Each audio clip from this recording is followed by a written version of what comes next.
इथली जिओग्राफिकल परिस्थिती आणि रिलिजियस ट्रॅकवर असलेल्या मतांची गोळाबेरीज या सगळ्या गोष्टी वेगवेगळ्या ट्रॅकच्या आहेत. त्याच्यामुळे महायुती करून एकमेकांवर आरोप करण्याऐवजी हे एकमेकांचे उमेदवार निवडून आणण्याचा जास्त प्रयत्न करतील. मैत्रीपूर्ण वातावरणाचा मुद्दाच येत नाहीये, कारण की ही एकमेकांवर आरोप करण्याचा मुद्दाच येणार नाहीये प्रचारामध्ये. कारण की एकाच नाण्याच्या दोन बाजू आहेत. हे राज्यामध्ये सत्तेत आहेत, केंद्रात सत्तेत आहेत. ते खाली ग्राउंड लेवलवर टीका करून करणार काय? आपलेच जात आणि आपलेच वोट हा मतदारांना मेसेज मिळेल किंवा जाईल हे कळायच्या आधीच मतदानाची प्रक्रिया आणि मतदानाचा दिवस जवळ येईल. तोपर्यंत मतदान झालेलं असेल. निकालांच्या अंती तुम्हाला दिसेलच की महायुतीने अतिशय व्यवस्थितपणे या आखाड्यामध्ये आपली बाजू. छत्रपती संभाजीनगर तसं बघितलं तर शिवसेना आणि त्यानंतर भाजपचाही महापालिकेचा बालेकिल्ला. आता मी सध्या आज भाजपच्या कार्यालयामध्ये उभा आहे. काही वेळापूर्वी इथं नेते उपस्थित होते, मात्र आता इथं पोलीस आणि काही पत्रकारांशिवाय कोणीच नाहीये. एकूणच जर बघितलं तर युती होणार किंवा युती तुटणार ह्या दोन विषय होते. मात्र ऐनवेळी युती तुटलेली आहे आणि याच्या अनेक परिणामांना आता दोन्ही पक्षांना सामोरं जावं लागतंय. काल ऐनवेळी ज्या घडामोडी घडल्या, जिल्हा प्रमुख राजेंद्र जंजाळ यांनी जे शिंदे सेनेमध्ये आहे आपली नाराजी व्यक्त केली. त्यानंतर पालकमंत्र्यांनी आपली भूमिका घेतली आणि आज भाजप नेत्यांनी सुद्धा पालकमंत्र्यांना उत्तर देत युती नेमकी कोणामुळे तुटली याबद्दल स्पष्टीकरण देण्याचा प्रयत्न केला. एकूणच जर बघितलं तर पक्षश्रेष्ठींनी हस्तक्षेप करून सुद्धा स्थानिक पातळीवरती युती होऊ शकलेली नाहीये.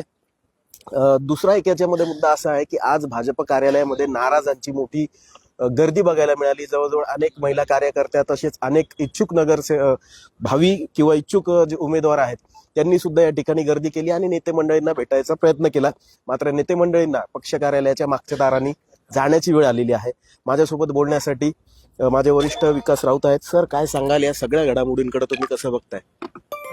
कारण की आता सगळ्यात मोठा महत्वाचा मुद्दा आहे की शिवसेना आणि भारतीय जनता पार्टी यांची पारंपरिक युती या महानगरपालिकेत होणार किंवा नाही. परंतु दोन्ही पक्षांकडनं साधक बाधक चर्चा होऊनही जागा सुटल्या नाही आणि दोघांच्याही वाटाघाटीमध्ये युती ही रात्रीच तुटली. सोमवारी रात्री 2 वाजेपर्यंत भारतीय जनता पार्टीच्या कार्यालयामध्ये सर्व नेते बसून होते. तिकडे शिंदेसेनेच्या कार्यालयामध्ये त्यांचे नेते आणि पालकमंत्री शिरसाट यांच्या घरी सुद्धा सर्व नेत्यांचा खल सुरू होता. आणि काल दिवसभर पॉलिटिकल ड्रामा केला, झाला किंवा घडून आणला. या सगळ्या गोष्टींना वेगवेगळे कंगोरे आहेत आणि त्या कंगोऱ्यातून महायुतीला ब्रेक लागला. नाही, एक सामान्य माणूस जसा विचार करतो की आपल्याकडे पण अशा अनेक प्रतिक्रिया येतात की जर युती झाली असती तर युती जर नाही झाली तर याचा फायदा मनसेला आपला एमआयएमला होऊ शकतो किंवा मग युबीटीला होऊ शकतो. याबद्दल तुमचं काय? युती ही ठरून तुटलेली आहे असा त्याचा संपूर्ण एक प्रकार दिसतो आहे. आणि युती जर झाली असती तर आत्ता जी परिस्थिती याच्यापेक्षा चौपट जास्त मोठी परिस्थिती दिसली असती. बंडखोरी मोठ्या प्रमाणात झाली असती आणि विरोधकांना आयते उमेदवार मिळाले असते असा दोन्ही बाजूंचा व्ह्यू होता. त्यामुळे शेवटच्या क्षणापर्यंत जागेचं प्रकरण समोर आणून जागा कमी जास्त हे गोष्ट कार्यकर्त्यांपर्यंत मांडून आतल्या बाजूने पूर्ण युतीला जागा मिळत नाहीत असं चित्र निर्माण करून युती तोडली. म्हणजे नगरपालिकेमध्ये जे चित्र बघायला मिळालं की विरोधांना कुठं जागाच नाही ठेवली. यांचेच आरोप प्रत्यारोप, यांचेच उमेदवार एकमेकांच्या कॉम्पिटिशनला आणि मग यांच्यात जास्तीत जास्त जागा निवडून आल्या. असंच काही महापालिकेला दिसतंय? महानगरपालिकेत तसं चित्र होणार. पण तसं पाहायला गेलं तर नगरपालिकेच्या निवडणुकींमध्ये बघितलं तर जिल्ह्यामध्ये भारतीय जनता पार्टीला एका ठिकाणी नगराध्यक्षपदाची संधी मिळाली आहे. अजित पवार गटाला 2 ठिकाणी मिळाली. त्याच्यानंतर ठाकरे गटाला 1 नगराध्यक्षपद मिळालं. काँग्रेसला 2 नगराध्यक्षपद मिळाले. भाजपला 1च ठिकाणी मिळाली. महानगरपालिकेमध्ये महायुती करताना 2-3 गोष्टी महत्वाच्या विचारात घेतल्या पाहिजे. इथली जिओग्राफिकल परिस्थिती आणि रिलिजियस ट्रॅकवर असलेल्या मतांची गोळाबेरीज या सगळ्या गोष्टी वेगवेगळ्या ट्रॅकच्या आहेत. त्याच्यामुळे महायुती करून एकमेकांवर आरोप करण्याऐवजी हे एकमेकांचे उमेदवार निवडून आणण्याचा जास्त प्रयत्न करतील असं चित्र सध्या आहे. पण आज पालकमंत्र्यांनी थेट सांगितलं की आमचा सामना थेट भाजपसोबत होणार आहे. दोघांमध्येच आमच्या लढत जी आहे जागोजागी बघायला मिळेल. कुठेही मैत्रीपूर्ण वातावरण नसेल. मैत्रीपूर्ण वातावरणाचा मुद्दाच येत नाहीये, कारण की ही एकमेकांवर आरोप करण्याचा मुद्दाच येणार नाहीये प्रचारामध्ये. कारण की एकाच नाण्याच्या दोन बाजू आहेत. हे राज्यामध्ये सत्तेत आहेत, केंद्रात सत्तेत आहेत. ते खाली ग्राउंड लेवलवर टीका करून करणार काय? आपलेच जात आणि आपलेच वोट हा मतदारांना मेसेज मिळेल किंवा जाईल हे कळायच्या आधीच मतदानाची प्रक्रिया आणि मतदानाचा दिवस जवळ येईल. तोपर्यंत मतदान झालेलं असेल. निकालांच्या अंती तुम्हाला दिसेलच की महायुतीने अतिशय व्यवस्थितपणे या आखाड्यामध्ये आपली बाजू सावरत घेत बंडखोरी कमी करण्याच्या मुद्द्याने महायुती ब्रेक केली आहे. महापालिकेच्या अनुषंगाने कार्यकर्त्यांची खरी जी आहे निवडणूक म्हटल्या जाते. मात्र यावेळेस भाजपने आणखी एक प्लस पॉईंट केलेला आहे की घराणेशाहीला कुठं ना कुठंतरी आळा घातलेला आहे. संभाजीनगरमध्ये नेमकं कसं चित्र आहे, किती जणांची उमेदवारी पक्षानं नाकारलेली आहे आणि ह्या नेत्यांमध्ये सुद्धा काही नाराजीचा सूर आहे का? जसं की नाशिकमध्ये तवे आणि फरंदे या नाराज बघायला मिळाल्या, तसं काही संभाजीनगरमध्ये पण आहे. नाही, तसं संभाजीनगरमध्ये झालेलं आहे. केंद्राच्या आदेशामुळे संभाजीनगरमधल्या 4 नेत्यांच्या उमेदवारी कापल्या गेल्या. त्यातले त्यात परत आता जी सर्व्हेमध्ये जी यादी होती त्या यादीच्या ऐवजी दुसऱ्याच उमेदवारांना संधी मिळाली असाही आरोप पक्षांतर्गत सुरू झालेला आहे. म्हणजे केंद्रातील वरिष्ठ नेत्यांच्या आदेशाने डॉक्टर कराडांच्या चिरंजीवाची उमेदवारी आता मिळणे अशक्य झालेलं आहे. संजय केणेकरांच्या चिरंजीवाला उमेदवारी नाही. त्याच्यानंतर आमदार नारायण कुचे यांच्या पत्नीलाही उमेदवारी मिळणार नाही. त्यातच डॉक्टर कराड यांच्या बहिणीलाही उमेदवारी मिळणार नाही. तर एकंदरीत त्याचा परिणाम झालेलाच आहे, जो आता आपल्याला सार्वजनिकरित्या सर्वत्र पाहायला बघायला. आपण बघतो की आता सध्या सुद्धा आपल्या बाजूला काही इच्छुक चाललेले जे नाराज आहेत, जे रडतायत, ज्यांना इथं येऊन पक्षांच्या नेत्यांसमोर धाय मोकलून रडायची वेळ येते, असं भाजपमध्ये एवढं काय? भारतीय जनता पार्टी म्हणजे विजयाची हमी असं काहीतरी कार्यकर्त्यांच्या मनावर बिंबवलं यांनी गेल्या 5-10 वर्षामध्ये. आणि आतापर्यंत भाजप सातत्याने जिंकत आलेल्या निवडणुका आहेत. त्या निवडणुकांमुळे प्रत्येकाला असं वाटतं की आपण पक्षाला आतापर्यंत पूर्ण ताकदीने काम केलेलं आहे, आपल्याला संधी मिळाली पाहिजे. पण अनेक काम करणाऱ्या महिलांना सुद्धा उमेदवारी मिळाली नाही. त्यांनी बंडखोरी केलेली आहे.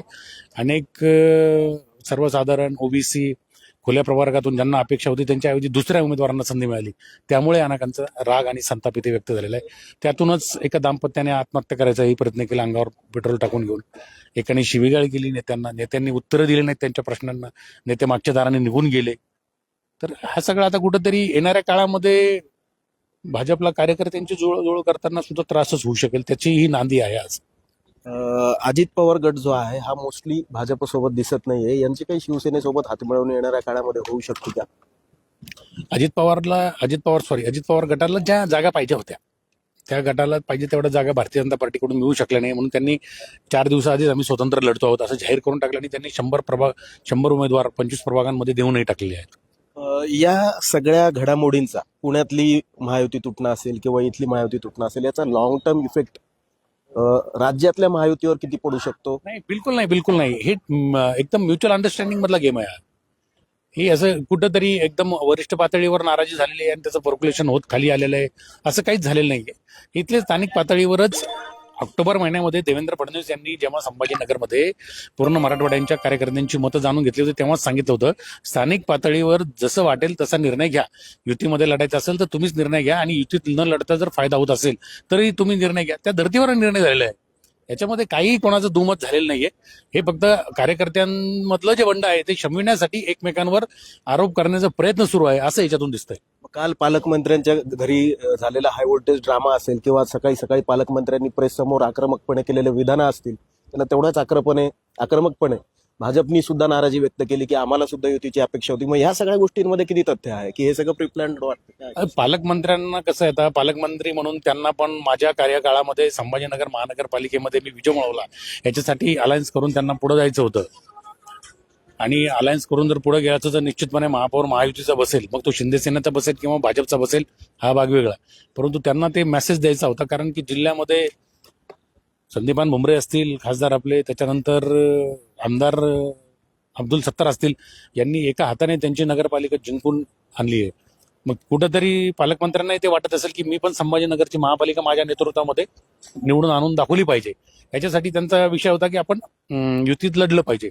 परंतु खासदार भुमरे असतील, प्रदीप जायस्वाल असतील आणि राजेंद्र जंजाळ असतील यांच्या भूमिका या महायुतीच्या विरोधात होत्या असं भारतीय जनता पार्टीच्या नेत्यांनी आरोप केलेला आहे किंवा सकाळी तसं स्पष्ट केलेलं आहे. तर याच्यातूनच असं दिसतं की युती करण्यासाठी शिंदे सेनेतही 2 गट होते आणि युती करावी न करावी यासाठी भाजपमध्येही 2 गट होते. भाजपमधल्याही काही बगलबच्च्यांना उमेदवारी मिळालेलीच आहे. त्याच्यामुळे नेत्यांच्या जवळच्यांना उमेदवारी मिळाल्यामुळे आज सकाळपासून जो ड्रामा झालेला आहे तो भाजपमधला. आणि कालचा हाय व्होल्टेज ड्रामा जो राजेंद्र जंजाळ यांच्या नेतृत्वामध्ये संजय शिरसाट यांच्या घरासमोर झाला, त्याच्या पाठीमागे त्यांच्या अंतर्गत राजकारणातली कंगोर आहेत त्याला.